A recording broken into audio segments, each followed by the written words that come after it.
Smart et Réglo, le droit, rien que le droit, avec Myriam de Gaudusson. Bonjour Myriam. Bonjour Arnaud. Comment allez-vous? Très bien, et vous? Moi je vais bien. Avocate en droit social, cabinet Franklin. Oui. Alors, on parle de l'entretien professionnel et de licenciement ultérieur. On est d'accord, c'est ça le... On parle d'un C'est quoi arrêt, le... oui, on parle d'un arrêt surprenant du 2 février 2022. Voilà. Qui peut constituer un piège, que ce soit pour les salariés ou pour les employeurs. Pourquoi? Donc c'est tout frais, il y a 10 jours. Oui. Au cours d'un entretien préalable, l'employeur, en gros, s'est permis de donner des reproches très précis et s'est permis de licencier le salarié quelque temps après sur les mêmes faits.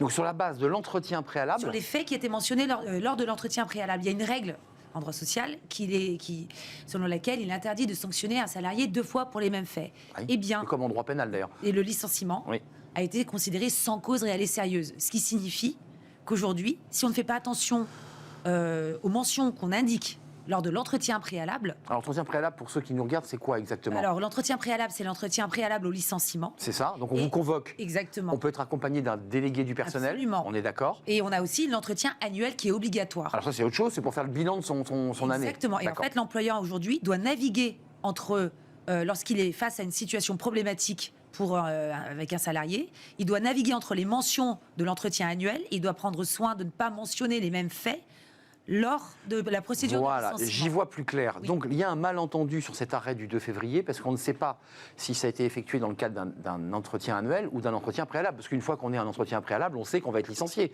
Enfin, il n'y a pas de doute là-dessus, le coup près va tomber. Alors le salarié, lui, a indiqué que lors de l'entretien annuel, voilà. il s'est senti comme s'il était dans un entretien préalable au licenciement. Ça crée un malentendu. Et en réalité, tous les employeurs font ça. Enfin, la plupart ne prennent pas soin de mentionner lors de l'entretien annuel des faits vagues. Et ils font un bilan de l'année. Mais attendez, Myriam, c'est vachement intéressant parce que quand vous convoquez quelqu'un pour l'entretien annuel, vous avez quand même l'obligation à la fois de valoriser son travail et de dire à ce collaborateur ce qui ne va pas. Absolument. Sinon, ça n'a aucun intérêt. C'est là où cet arrêt est vraiment très intéressant parce qu'il constitue un piège, un levier pour les salariés pour négocier des dommages et intérêts et contester leur licenciement. Et pour les employeurs, attention, un warning, des choses qu'il ne faut surtout pas commettre.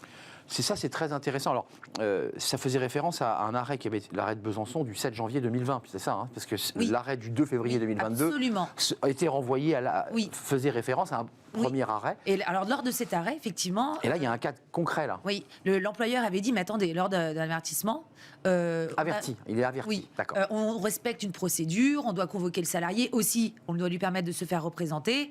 Là... on était en entretien annuel, donc ça ne peut pas être un entretien qui constitue une sanction, comme un avertissement. Mais en fait, ce que vous nous dites, vous, en tant que praticienne, c'est-à-dire spécialiste de ces questions, c'est que l'employeur va vider de sa substance l'entretien annuel, il n'en aura pas le choix. Malheureusement. Parce que le risque, c'est qu'en sortant, le salarié dise, moi j'ai eu le sentiment que c'était déjà un entretien préalable et qu'on me foutait dehors. Oui. Et donc, à ce moment-là, l'employeur dira, bah non, pas du tout. Alors, on va même encore plus loin. Dans l'arrêt de la Chambre sociale de la Cour de cassation, il est indiqué que cet entretien annuel, le document relatif à cet entretien annuel, dans la mesure où il comportait des faits suffisamment précis et relatifs à un comportement fautif, devait s'analyser en un avertissement. Et donc, le licenciement qui a suivi devait être contesté. Mais vous, l'avocate, vous nous confirmez que lorsqu'on est en entretien annuel, l'employeur, ou en tout cas le DRH ou le manager, parce que c'est parfois le manager qui fait l'entretien annuel, n'est pas en mesure derrière d'assortir de sanctions les remarques qu'il fait dans l'entretien annuel. Sur les mêmes faits. Bah, c'est un casse-tête chinois. Alors, peut-être mettre un disclaimer. Attention, ceci n'est pas un entretien relatif à une sanction. Avec une pancarte. Oui. Je sais pas. Enfin, un panneau. C'est tout nouveau, donc on est en train de réfléchir à des systèmes de disclaimer, peut-être. Ou en tout cas, il va falloir faire très attention à ce qu'on indique sur le document, parce qu'effectivement, cet arrêt ouvre la voie sur des contestations. Mais qu'est-ce que les juges ont décidé là dans cette affaire? Parce que c'est contesté, les avocats viennent en parler sur les plateaux en disant, et là vous alertez les employeurs, puisque c'est de ça dont il est question, attention, les salariés vont peut-être pouvoir tirer, ou les avocats des salariés, sur cette nouvelle ficelle. Tout à fait. Qu'est-ce que disent les juges là? Ils disent que, quelle que soit la base textuelle, à partir du moment où on a des faits précis et une sanction, il s'agit d'un avertissement, d'une sanction.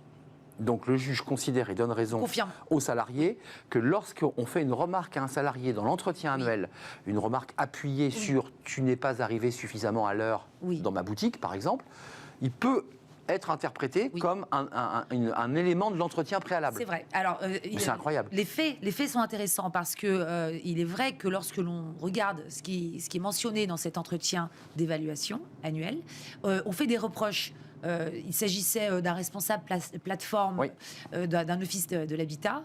Des difficultés à une opposition claire et déterminée aux règles imposées par l'employeur, qui a entraîné une plainte d'une collectivité de salariés, non-respect de mesures électriques et non-respect des mesures de maintenance, qui devait conduire le salarié à changer immédiatement de comportement sans délai, de manière impérative. Et ça avait été dit pendant l'entretien annuel. Oui, et indiqué sur le document. On voit quand même que les termes sont très violents. Et il conviendrait peut-être d'être un petit peu moins tranché. Donc en fait, dans la terminologie. Comme on est, là c'est intéressant parce que c'est le droit en mouvement, c'est-à-dire qu'on vit le droit, là on est à peine, c'est très chaud. Oui. Le conseil à chaud que vous donneriez à vos clients, c'est ne soyez pas trop incisif. Restez sur les objectifs. Les objectifs. Ouais. Et ensuite, éventuellement sur des motifs aussi graves que ceux que vous évoquez sur ce salarié, reconvoquez-le à côté. Et là, c'est plus une convocation d'entretien annuel. C'est ça la méthodologie. On peut rester suffisamment vague lors de l'entretien annuel d'évaluation sur le comportement, en tout cas quand on cite des dates, mais vraiment se cantonner aux objectifs quantitatifs, là il n'y a aucun problème, qualitatifs sur le comportement, indiquer qu'on a rencontré des difficultés avec ce salarié, et si jamais ça s'aggrave, là, mettre en place une mesure disciplinaire. Enfin, je ne sais pas si vous êtes concerté avec tous vos collègues, parce que je pense que c'est un sujet de droit social qui est en mouvement, sur lequel vous allez plancher, et chacun va essayer de trouver sa méthode, ou une méthode commune. Vous ne me retirerez pas de l'idée à chaud que ça dévitalise l'entretien annuel. Dans un premier temps, je pense que les employeurs qui seront faits de cet arrêt risquent de rendre les entretiens un peu insipides. Insipides. Juste, vous confirmez ou pas qu'on a une grille très précise de ces entretiens annuels où chaque employeur fait un peu sa sauce, non, pour le dire. Chaque employeur fait sa sauce. Il y a un point important, c'est que ces entretiens sont déterminants pour les critères d'ordre au licenciement économique. Donc en fait, il y a un jeu... Ah bah alors, donc c'est lié. Oui, c'est lié. Donc il faut faire attention à ne pas non plus rendre les entretiens trop insipides, parce que sinon ils vont être invalidés pour l'appréciation des critères d'ordre. Vous vous rendez compte de la situation de ceux qui vont faire les entretiens, les managers, qui ne sont pas forcément formés, à dire, alors je ne peux pas aller jusque-là, mais en même temps, ça me brûle les lèvres de lui dire qu'il n'a pas fait son boulot, mais si je le dis, je prends... Nous sommes en train de travailler dessus, Arnaud. D'accord. Donc ça, c'est très intéressant de venir avec un arrêt tout chaud comme ça, parce que ça veut dire que rien n'est tranché. Absolument. Là, vous êtes en train de l'observer. Ensuite, vous avez quoi? Comment vous allez vous adapter à l'arrêt, en fait? On va en parler de manière concrète avec les clients concernés, notamment ceux qui font l'objet aujourd'hui d'une procédure de licenciement collectif pour motif éco. On va examiner les mentions des entretiens annuels d'évaluation, voir les conclusions. Parce que typiquement, là, la conclusion qui avait été prononcée... oui, c'est vrai que c'était un peu agressif. C'est vrai. C'était mal dit, en tout cas. Mais dans les PME, on fait pas attention à ce qu'on dit. C'est vrai. Donc, il faut faire maintenant un petit peu plus attention à la terminologie. Myriam de Gaudusson, merci d'être venue nous éclairer sur un point de droit. Alors là, c'est un point de droit qui est dans l'actualité, pratique, c'est très concret.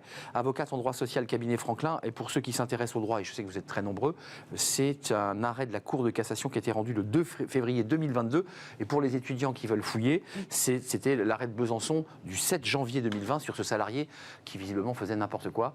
En tout cas, qui a été réprimandé à l'occasion de cet entretien annuel. Et qui par ailleurs s'est vengé, puisque c'est l'objet de notre échange depuis quelques minutes. Merci Myriam d'être venue nous rendre visite. On fait une courte pause et puis on va s'intéresser à un sujet alors passionnant parce qu'on parle beaucoup du numérique, secteur en tension, et vous allez le voir, nos invités ont décidé bien de se lancer véritablement dans une croisade pour proposer à des jeunes parfois éloignés de l'emploi des formations mais aussi des postes en numérique, notamment en Seine-Saint-Denis, parce que l'idée c'est d'en faire une forme de Silicon Valley pour permettre à tous ces jeunes de trouver une place dans la société et un emploi. On en parle avec eux, c'est juste après la pause.